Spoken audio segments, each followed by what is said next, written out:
7 o'clock in the morning, they open Machias. And we harvested 2 bison. And they'll hang the bison for maybe about another week or so. Let it cure, let the blood drip out. We should be stocked up, hopefully for the winter now. So that's an overview of what happened.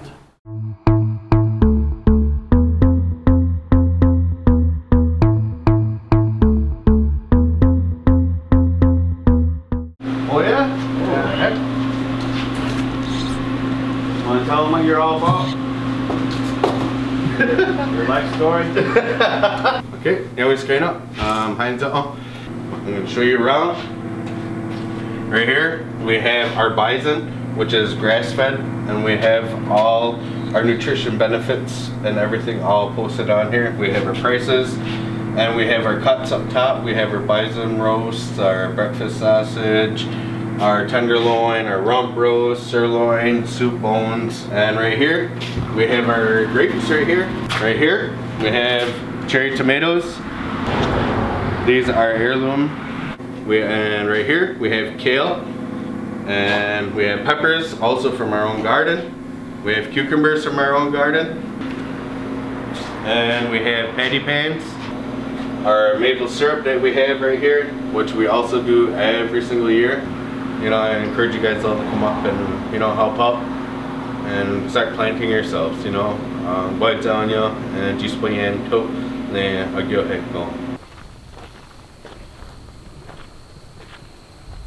So this is what we call a Mother Earth garden.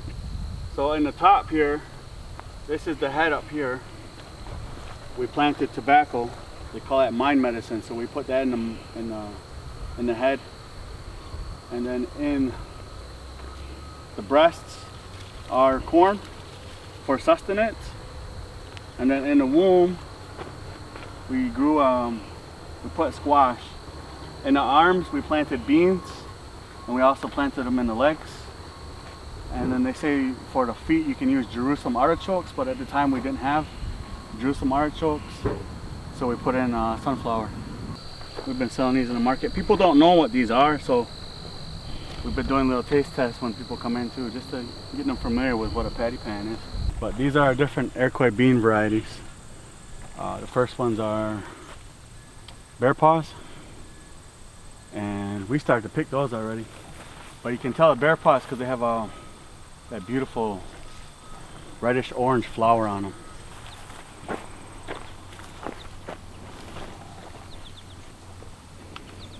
But you just give them a little wiggle, you can hear them, as opposed to these ones. They're not ready yet. I was told these are starting to change color here. These are strawberry popcorn. Now they're starting to turn that reddish color. Before they were white. So we have 14 rows of strawberry popcorn, and up front we have Seneca sunflowers. So we grew 3 rows of tobacco for our community members, and they've been coming up and picking. But these are these lemon cucumbers I was telling you about. These are actually ready to be picked. So I kept asking Frank, I said, what is going on with these things? I said, these don't look like the slicers. And they were throwing them out. We had a really good harvest out of these, and they were throwing them out because they thought they were deformed. And sure enough, they're a variety. We had lettuce. That's all done now. Actually, we should probably turn that over. So we're growing our own lettuce here. So this is the corn room. So these are all braids here, and this is shelled corn. These bags, I think there's probably about around 50 to 60 pounds in each bag. When it's picked from the field, it's 30%. The moisture content is 30. And then we'll hang and dry them. And then when it's about 10%, probably in about January, then we can start to, we'll shell these and send them to Gannon again for processing. So last year we got seeds from Onondaga, and they gave us all these different varieties. So we started basically with a quart. This is a quart. So from 1 quart, this is our harvest from all the different varieties.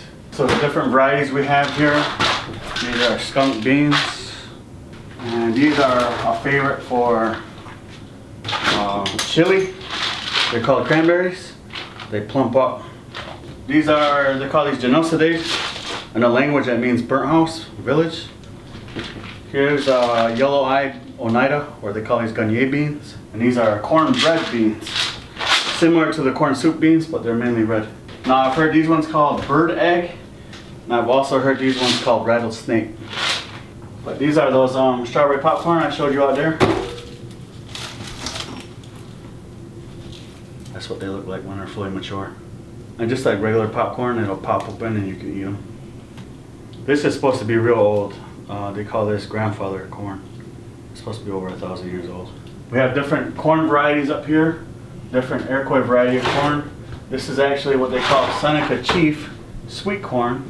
Different community members have dropped off corn for us to grow it to.